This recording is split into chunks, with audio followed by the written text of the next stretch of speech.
এই মুহূর্তে গুরুত্বপূর্ণ সব আপডেট ও বাংলা সংবাদ দেখতে আপনাকে স্বাগতম। প্রথমে জানিয়ে দেব, মন্ত্রিসভায় রদবদলের গুঞ্জন, স্বরাষ্ট্রে অ্যানি, এলজিআরডিতে সালাউদ্দিন।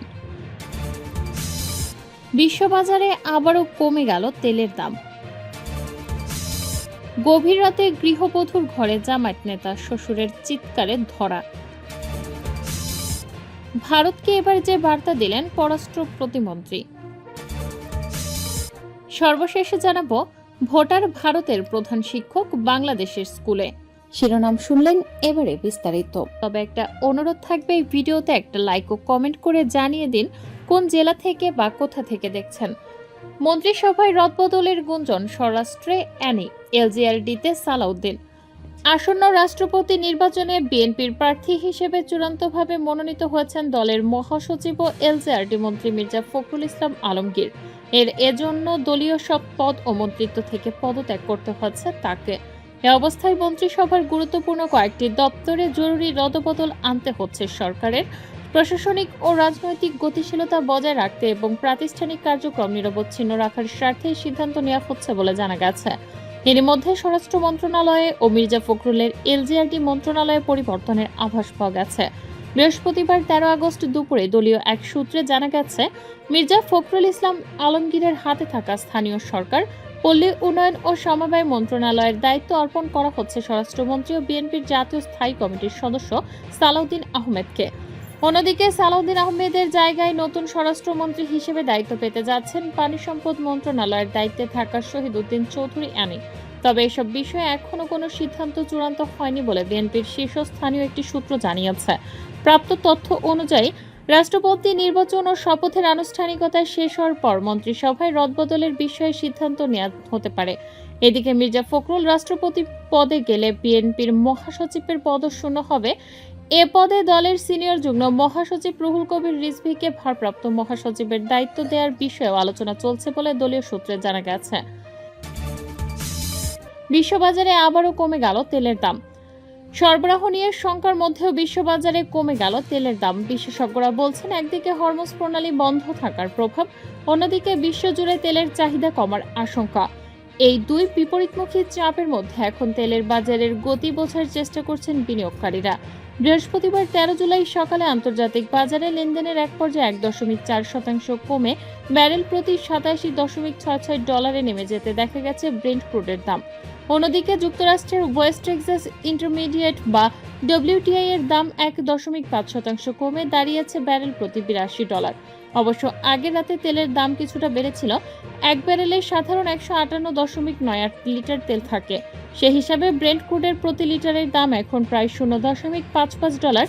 $1 123 বিনিময় হার ধরে, অর্থাৎ বিশ্ববাজারের ব্রেন্ট ক্রুডের বর্তমান দরের ভিত্তিতে 1 লিটার অপরিশোধিত তেলের দাম প্রায় $68। এটি আন্তর্জাতিক বাজারের অপরিশোধিত তেলের দাম থেকে করা হিসাব।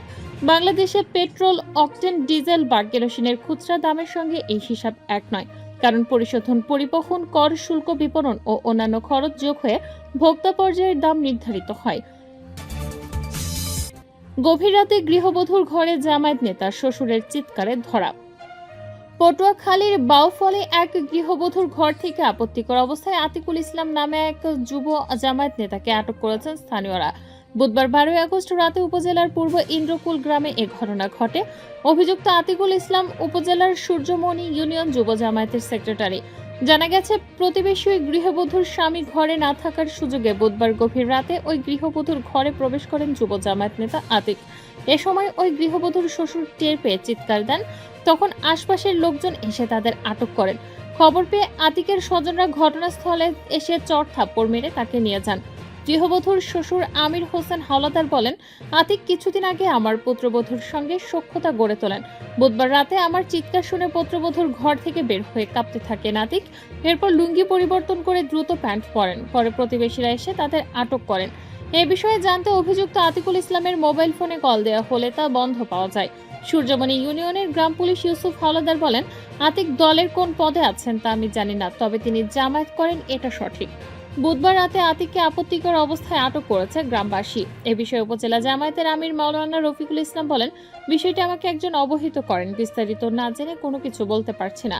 বফল থানার ভারপ্রাপ্ত কর্মকর্তা সিরাজুল ইসলাম গণমাধ্যমকে বলেন, খবর পেয়ে রাতেই ঘটনাস্থলে ফোর্স পাঠাই। পুলিশ যাওয়ার আগে বিষয়টি দফা-রফা হয়ে গেছে। এখন অভিযোগ পেলে আইনি ব্যবস্থা নেওয়া হবে। ভারতকে এবার যে বার্তা দিলেন পররাষ্ট্র প্রতিমন্ত্রী, বাংলাদেশের সঙ্গে দ্বিপক্ষীয় সম্পর্ক সুসংহত করার সুযোগ ভারতের এখনও রয়ে গেছে এবং ভারত সরকারের সেই সুযোগ কাজে লাগানো উচিত বলে মন্তব্য করেছেন পররাষ্ট্র প্রতিমন্ত্রী শামা ওবায়দ।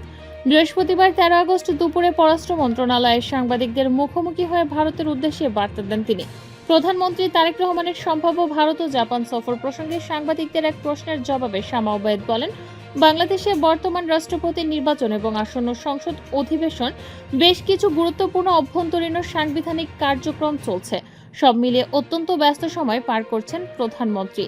তিনি বলেন, অভ্যন্তরীণ এসব ব্যস্ততা কমলেও সূচিতে সামঞ্জস্য এলে অবশ্যই ভারতের পাশাপাশি জাপান সফর অনুষ্ঠিত হবে। সব দেশের সঙ্গে সম্পর্কের ক্ষেত্রে বাংলাদেশ সরকার ইতিবাচক মনোভাব পোষণ করে এবং এটি মূলত প্রধানমন্ত্রীর সময়সূচির উপর নির্ভর করছে। অন্য এক প্রশ্নের জবাবে পররাষ্ট্র প্রতিমন্ত্রী বলেন, বাংলাদেশ ও ভারতের মধ্যকার যে কোনো দ্বিপক্ষীয় সমস্যা দুই দেশের শীর্ষ পর্যায়ে অর্থাৎ প্রধানমন্ত্রীদের বৈঠকে আলোচনার মাধ্যমে সমাধানের বড় সুযোগ থাকে। প্রধানমন্ত্রী ভারত সফরে গেলে দ্বিপাক্ষিক সম্পর্ক কেমন রূপ পাবে এমন প্রশ্নের জবাবে শামা ওবায়দ বলেন, যে কোনো সময়ে যখন দুদেশের প্রধান কথা বলেন, দ্বিপাক্ষিক আলোচনা হয়, তখন অনেক সমস্যার সমাধানের সুযোগ থাকে। সেই সুযোগটা তো আছেই, রয়ে গেছে। ভারতের দিক থেকেও উচিত হবে সেই সুযোগের সদ্ব্যবহার করা। প্রধানমন্ত্রীর ভারত সফরের বিষয়ে ইতিবাচক কোনো সিদ্ধান্ত হয়েছে কিনা এমন প্রশ্নের জবাবে তিনি বলেন, আমি সবসময় ইতিবাচক, সম্ভাবনা তো সবসময়ই আছে, কিন্তু এখন বাংলাদেশে রাজনৈতিকভাবেও অনেক কর্মসূচি রয়েছে। রাষ্ট্রপতি নির্বাচন এবং সামনে আবার পার্লামেন্ট অধিবেশন বসবে। সাংবিধানিক অনেক কাজও সামনে রয়েছে। পররাষ্ট্র প্রতিমন্ত্রী আরও বলেন, সরকার ব্যস্ত আছে, প্রধানমন্ত্রীও ব্যস্ত আছেন। এর মধ্যেই যদি সবকিছু মেলে অবশ্যই ভারত সফর হবে, জাপান সফর হবে, সব সফরই হবে, দেখা যাক। ভোটার ভারতের প্রধান শিক্ষক বাংলাদেশের স্কুলে। খুলনার পাইকগাছার খড়িয়া নবারণ মাধ্যমিক বিদ্যালয়ের প্রধান শিক্ষক দীপক চন্দ্র সরকারের ভারতীয় নাগরিকত্ব ও ভোটার তালিকায় নাম থাকার অভিযোগ নিয়ে তদন্ত হলেও এখনও তার বিরুদ্ধে দৃশ্যমান কোনো আইনগত ব্যবস্থা নেওয়া হয়নি। উপজেলা নির্বাহী কর্মকর্তা ও জেলা প্রশাসনের দপ্তরের প্রতিবেদনে পশ্চিমবঙ্গের ভোটার তালিকায় তার নাম থাকার বিষয়টি উল্লেখ করা হয়েছে। এদিকে মাধ্যমিক ও উচ্চশিক্ষা অধিদপ্তর তাকে শোকজ করে লিখিত জবাবও পেয়েছে। অভিযোগ রয়েছে, ভারতীয় নাগরিকত্ব থাকার পাশাপাশি দীপক চন্দ্র সরকার বাংলাদেশে বেসরকারি মাধ্যমিক বিদ্যালয়ের প্রধান শিক্ষক হিসেবে দায়িত্ব পালন করছেন এবং সরকারি বেতন ভাতা গ্রহণ করছেন।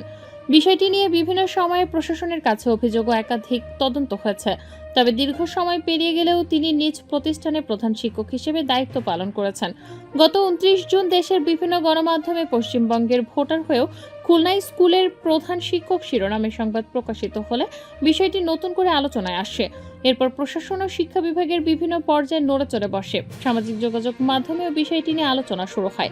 নথিপত্র ও তদন্ত প্রতিবেদন অনুযায়ী পাইকগাছা উপজেলার লস্কর ইউনিয়নের খড়িয়া নবারণ মাধ্যমিক বিদ্যালয়ের প্রধান শিক্ষক দীপক চন্দ্র সরকারের নাম পশ্চিমবঙ্গের ভোটার তালিকায় রয়েছে।